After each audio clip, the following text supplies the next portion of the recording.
Chapter 52. Elizabeth had the satisfaction of receiving an answer to her letter as soon as she possibly could.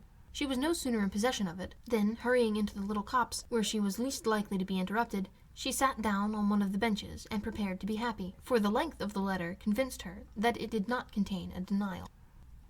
Gracechurch Street, September 6th. My dear niece, I have just received your letter, and shall devote this whole morning to answering it, as I foresee that a little writing will not comprise what I have to tell you. I must confess myself surprised by your application. I did not expect it from you. Do not think me angry, however, for I only mean to let you know that I did not imagine such inquiries to be necessary on your side. If you do not choose to understand me, forgive my impertinence. Your uncle is as much surprised as I am, and nothing but the belief of your being a party concerned would have allowed him to act as he has done. But if you are really innocent and ignorant, I must be more explicit. On the very day of my coming home from Longbourn, your uncle had a most unexpected visitor. Mr. Darcy called, and was shut up with him several hours. It was all over before I arrived, so my curiosity was not so dreadfully racked as yours seems to have been. He came to tell Mr. Gardiner that he had found out where your sister and Mr. Wickham were, and that he had seen and talked with them both. Wickham repeatedly, Lydia once. From what I can collect, he left Derbyshire only one day after ourselves, and came to town with the resolution of hunting for them. The motive professed was his conviction of its being owing to himself that Wickham's worthlessness had not been so well known as to make it impossible for any young woman of character to love or confide in him. He generously imputed the whole to his mistaken pride, and confessed that he had before thought it beneath him to lay his private actions open to the world. His character was to speak for itself. He called it, therefore, his duty to step forward and endeavour to remedy an evil which had been brought on by himself. If he had another motive, I am sure it would never disgrace him. He had been some days in town before he was able to discover them, but he had something to direct his search, which was more than we had, and the consciousness of this was another reason for his resolving to follow us. There is a lady, it seems, a Mrs. Young, who was some time ago governess to Miss Darcy, and was dismissed from her charge on some cause of disapprobation, though he did not say what. She then took a large house in Edward Street, and has since maintained herself by letting lodgings. This Mrs. Young was, he knew, intimately acquainted with Wickham, and he went to her for intelligence of him as soon as he got to town. But it was 2 or 3 days before he could get from her what he wanted. She would not betray her trust, I suppose, without bribery and corruption, for she really did know where her friend was to be found. Wickham, indeed, had gone to her on their first arrival in London, and had she been able to receive them into her house, they would have taken up their abode with her. At length, however, our kind friend procured the wished-for direction. They were in Blank Street. He saw Wickham, and afterwards insisted on seeing Lydia. His first object with her, he acknowledged, had been to persuade her to quit the present disgraceful situation and return to her friends as soon as they could be prevailed on to receive her, offering his assistance as far as it would go. But he found Lydia absolutely resolved on remaining where she was. She cared for none of her friends, she wanted no help of his, she would not hear of leaving Wickham. She was sure they should be married some time or other, and it did not much signify when. Since such were her feelings, it only remained, he thought, to secure and expedite the marriage, which, in his first conversation with Wickham, he easily learned had never been his design. He confessed himself obliged to leave the regiment, on account of some debts of honour which were very pressing, and scrupled not to lay all the ill consequences of Lydia's flight on her own folly alone. He meant to resign his commission immediately, and as to his future situation, he could conjecture very little about it. He must go somewhere, but he did not know where, and he knew he should have nothing to live on. Mr. Darcy asked him why he had not married your sister at once. Though Mr. Bennet was not imagined to be very rich, he would have been able to do something for him, and his situation must have been benefited by marriage. But he found, in reply to this question, that Wickham still cherished the hope of more effectually making his fortune by marriage in some other country. Under such circumstances, however, he was not likely to be proof against the temptation of immediate relief. They met several times, for there was much to be discussed. Wickham, of course, wanted more than he could get, but at length was reduced to be reasonable. Everything being settled between them, Mr. Darcy's next step was to make your uncle acquainted with it, and he first called in Gracechurch Street the evening before I came home. But Mr. Gardiner could not be seen, and Mr. Darcy found, on further inquiry, that your father was still with him, but would quit town the next morning. He did not judge your father to be a person whom he could so properly consult as your uncle, and therefore readily postponed seeing him till after the departure of the former. He did not leave his name until the next day. It was only known that a gentleman had called on business. On Saturday he came again. Your father was gone, your uncle at home, and, as I said before, they had a great deal of talk together. They met again on Sunday, and then I saw him too. It was not all settled before Monday. As soon as it was, the express was sent off to Longbourn. But our visitor was very obstinate. I fancy, Lizzie, that obstinacy is the real defect of his character after all. He has been accused of many faults at different times, but this is the true one. Nothing was to be done that he did not do himself, though I am sure, and I do not speak it to be thanked, therefore say nothing about it, your uncle would most readily have settled the whole. They battled it together for a long time, which was more than either the gentleman or lady concerned in it deserved. But at last your uncle was forced to yield, and instead of being allowed to be of use to his niece, was forced to put up with only having the probable credit of it, which went sorely against the grain, and I really believe your letter this morning gave him great pleasure, because it required an explanation which would rob him of his borrowed feathers, and give the praise where it was due. But, Lizzie, this must go no farther than yourself, or Jane at most. You know pretty well, I suppose, what has been done for the young people. His debts are to be paid, accounting, I believe, to considerably more than £1,000. Another 1,000 in addition to her own settled upon her, and his commission purchased. The reason why all this was to be done by him alone was such as I have given above. It was owing to him, to his reserve and wanting of proper consideration, that Wickham's character had been so misunderstood, and consequently that he had been received and noticed as he was. Perhaps there was some truth in this, though I doubt whether his reserve, or anybody's reserve, can be answerable for the event. But in spite of all this fine talking, my dear Lizzie, you may rest perfectly assured that your uncle would never have yielded if we had not given him credit for another interest in the affair. When all this was resolved on, he returned again to his friends who were still staying at Pemberley, but it was agreed that he should be in London once more when the wedding took place, and all money matters were then to receive the last finish. I believe I have now told you everything. It is a relation which you will tell me is to give you great surprise. I hope, at least, it will not afford you any displeasure.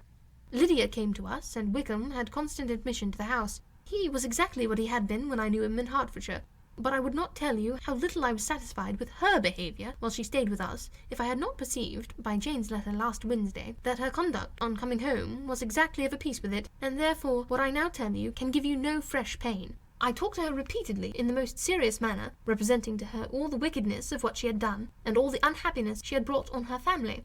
If she heard me, it was by good luck, for I am sure she did not listen. I was sometimes quite provoked, but then I recollected my dear Elizabeth and Jane, and for your sakes had patience with her. Mr. Darcy was punctual on his return, and, as Lydia informed you, attended the wedding.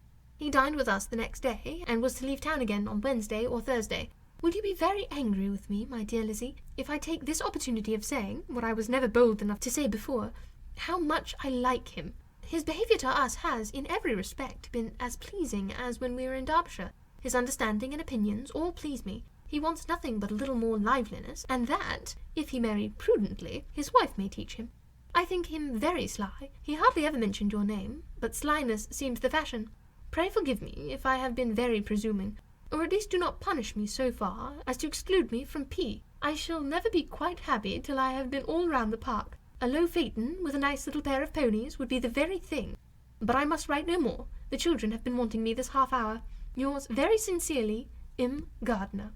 The contents of this letter threw Elizabeth into a flutter of spirits, in which it was difficult to determine whether pleasure or pain bore the greatest share. The vague and unsettled suspicions which uncertainty had produced of what Mr. Darcy might have been doing to forward her sister's match, which she had feared to encourage, as an exertion of goodness too great to be probable, and at the same time dreaded to be just from the pain of obligation, were proved beyond their greatest extent to be true.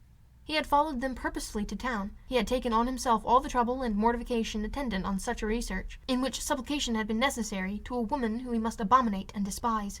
And when he was reduced to meet, frequently meet, reason with, persuade, and finally bribe, the man whom he most wished to avoid, and whose very name it was punishment to him to pronounce, he had done all this for a girl whom he could neither regard nor esteem. Her heart did whisper that he had done it for her. But it was a hope shortly checked by other considerations, and she soon felt that even her vanity was insufficient, when required to depend on his affection for her, for a woman who had already refused him, as able to overcome a sentiment so natural as abhorrence against relationship with Wickham. Brother-in-law of Wickham! Every kind of pride must revolt from the connection. He had, to be sure, done much. She was ashamed to think how much, but he had given a reason for his interference, which asked no extraordinary stretch of belief. It was reasonable that he should feel he had been wrong. He had liberality, and he had the means of exercising it, and though she would not place herself as his principal inducement, she could perhaps believe that remaining partiality for her might assist his endeavours in a cause where her peace of mind must be materially concerned. It was painful, exceedingly painful, to know that they were under obligations to a person who could never receive return. They owed the restoration of Lydia, her character, everything, to him. Oh, how heartily did she grieve over every ungracious sensation she had ever encouraged, every saucy speech she had ever directed towards him. For herself, she was humbled, but she was proud of him, proud that in a cause of compassion and honor he had been able to get the better of himself. She read over her aunt's commendation of him again and again. It was hardly enough, but it pleased her. She was even sensible of some pleasure, though mixed with regret, on finding how steadfast both she and her uncle had been persuaded that affection and confidence subsisted between Mr. Darcy and herself. She was roused from her seat and her reflections by someone's approaching, and before she could strike into another path, she was overtaken by Wickham. "I am afraid I interrupt your solitary ramble, my dear sister," said he as he joined her. "You certainly do," she replied with a smile, "but it does not follow that the interruption must be unwelcome. I should be sorry indeed if it were. We were always good friends, and now we are better." "True. Are the others coming out?" "I do not know. Mrs. Bennet and Lydia are going in the carriage to Meryton. And so, my dear sister, I find from your uncle and aunt that you have actually seen Pemberley." She replied in the affirmative. "I almost envy you the pleasure, and yet I believe it would be too much for me, or else I could take it in my way to Newcastle. And you saw the old housekeeper, I suppose? Poor Reynolds, she was always very fond of me, but of course she did not mention my name." "Yes, she did." "And what did she say?" "That you were gone into the army, and she was afraid had not turned out well. At such a distance as that, you know, things are strangely misrepresented." "Certainly," he replied, biting his lips. Elizabeth hoped she had silenced him, but he soon afterwards said, "I was surprised to see Darcy in town last month. We passed each other several times. I wonder what he can be doing here." "Perhaps preparing for his marriage with Mr. Berg," said Elizabeth. "It must be something particular to take him there at this time of year." "Undoubtedly. Did you see him while you were at London? I thought I understood from the gardeners that you had." "Yes. He introduced us to his sister." "And do you like her?" "Very much." "I have heard, indeed, that she has uncommonly improved within this year or two. When I last saw her, she was not very promising. I am very glad you liked her. I hope she will turn out well." "I dare say she will. She has got over the most trying age." "Did you go by the village of Kimpton?" "I do not recollect that we did." "I mention it because it is the living which I ought to have had. A most delightful place. Excellent parsonage house. It would have suited me in every respect." "How should you have liked making sermons?" "Exceedingly well. I should have considered it as part of my duty, and the exertion would soon have been nothing. One ought not to repine, but, to be sure, it would have been such a thing for me. The quiet and retirement of such a life would have answered all my ideas of happiness. But it was not to be. Did you ever hear Darcy mention the circumstance when you were in Kent?" "I have heard from authority, which I thought as good, that it was left you only conditionally, and at the will of the present patron." "You have? Yes, there was something in that. I told you so from the first, you may remember." "I did hear, too, that there was a time when sermon-making was not so palatable to you as it seems to be at present, that you actually declared your resolution of never taking orders, and that the business had been compromised accordingly." "You did? And it was not wholly without foundation. You may remember what I told you on that point, when first we talked of it." They were now almost at the door of the house, for she had walked fast to get rid of him, and, unwilling for her sister's sake to provoke him, she only said in reply, with a good-humoured smile, "Come, Mr. Wickham, we are brother and sister, you know. Do not let us quarrel about the past. In future, I hope we shall always be of one mind." She held out her hand. He kissed it with affectionate gallantry, though he hardly knew how to look, and they entered the house.